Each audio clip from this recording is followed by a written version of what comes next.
Hi, I'm Sujith, the founder of Longman Energy. I'm here today to discuss the pros and cons of solar power generation. Whatever I'm going to tell you today is based on my 10 plus years of founding and operating a solar power development company. Now, we started off by installing solar power plants, went on to raise capital to offer these solar power plants on a pay-as-you-go model, and then evolved to offer consulting to businesses for developing their sustainability roadmap and strategies wherein these solar power plants were just part of the package.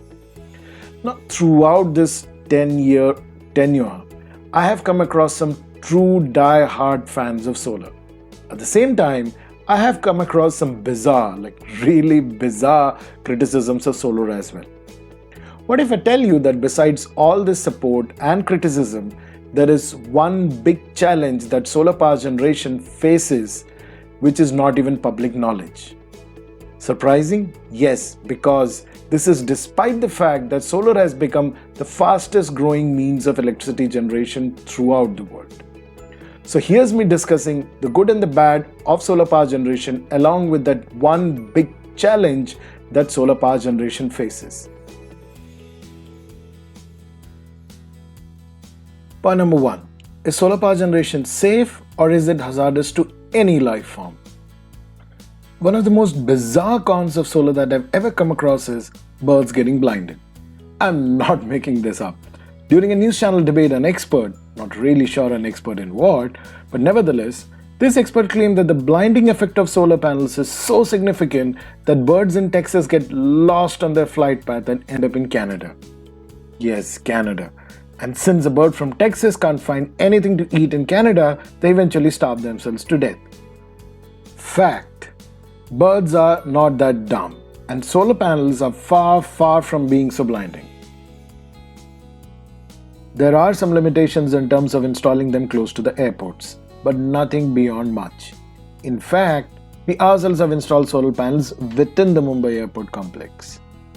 And this is the city of Kochi in India. It further allays those bird fears with an airport that's world's first to be powered 100% by solar, with a dedicated solar power plant as well as solar power installations atop its car park. Point number 2. Is there enough area on Earth to meet the electricity demands of the world with solar? There are critics of solar energy who for years have been doing some very strange calculations as part of the research. The focus of the bewildering research? Area, wherein they have tried hard to convince their audience that there simply isn't enough area on Earth to harness solar power for meeting the global electricity demand. Let's look at this map for facts.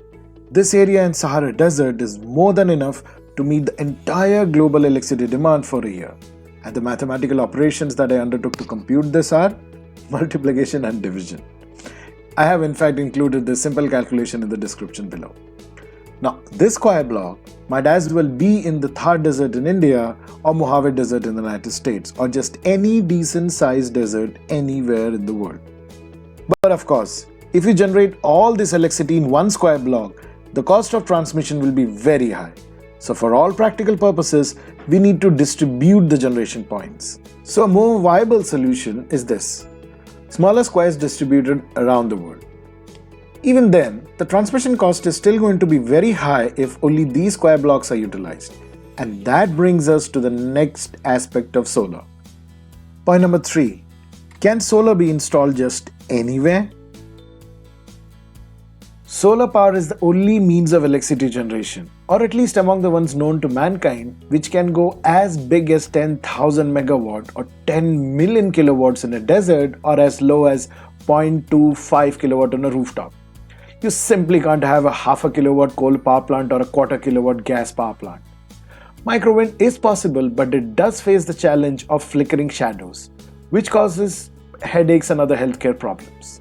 So essentially, solar has got this unique capability of going small and being very, very close to the source of consumption and thus save a huge amount of electricity in terms of transmission losses. In fact, one can harness solar power in the desert in a solar farm such as this, or on a warehouse rooftop as seen here. And if you haven't already seen or heard about floating solar, that's the technique used to install solar panels even on a water body as seen here. Extending the debate of solar's reach across multiple geographies, solar is currently being harnessed in far north locations such as Germany as well as equatorial land in Mexico. Sun shines just about anywhere and solar can be harnessed just about anywhere. If it's far to north, you just need to tilt your panels to capture more sun. If it's less radiation that's the challenge you're facing, you can use highly efficient technologies such as mono-PERC for better output. We ourselves are proud to have been part of this ultra mega solar project in Kadapa district in the state of Andhra Pradesh in India. Planned as a 2000 megawatt solar project, more than 1000 megawatt is already operational at this site. As you can see, a polygon roughly 11 square kilometers in area is needed to fully contain this park.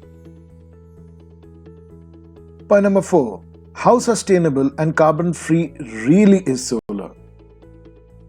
Solar critics have once again used mathematics in strange ways to arrive at conclusions such as solar is not as green and sustainable as it appears, and in some instances, they even claim it to be less green and sustainable than even coal. So what's really going on here?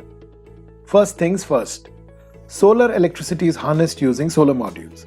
Solar modules constitute mainly silicon wafers on a laminate framed by aluminum. After oxygen, silicon is the second most abundant element on Earth, followed by aluminum. So we are not tapping into any limited or endangered resource while manufacturing solar modules, which are essentially the electricity generators in a solar power plant. But then, solar power plants do have carbon footprint. By way of transportation of solar modules and other equipment to the site of installation, the process of installation itself as well as cleaning of solar modules after the installation of the solar power plant. All these activities do release carbon as of today. However, considering the limited components and the fast and the easy installation process, solar power plants record much less carbon output as compared to any other type of power plant. Imagine the number of components needed to build this coal power plant, or the energy needed to transport these wind turbines. Meanwhile, with respect to solar, the carbon footprint due to transportation and installation can be brought down to zero with electrification of transportation as well as heavy equipment in not so distant future. Another big advantage of solar power is its extremely low maintenance cost. Solar power plants are monitored remotely at all times for faults and fault rectification. Thus, all that one needs to do is clean the modules. And with equipment such as these, 100% green electricity from solar power plant itself could be used to clean these panels. So solar is the most direct source of energy that doesn't require any resource which we are short of. There is enough area to support solar. It's extremely low on maintenance. There are hardly any safety or health hazard that one can even think of with respect to solar. You can deploy it anywhere in any form or size. And last but not the least, solar is the cheapest source of electricity in most parts of the world. Now the price of solar electricity is a complex topic and I explain that in detail in a video dedicated to just this subject.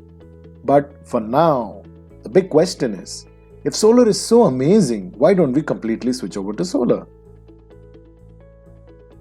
Well, solar power is indeed the fastest growing power generation means as of today globally. However, like every other thing in life, solar has its own challenges. And one of the big challenges faced by solar is the variation in its output on a daily as well as seasonal basis. What this challenge really about? What it entails and what are the viable solutions to meet this challenge are the things that we'll discuss in part 2 of this video. Thereupon, as always, stay tuned.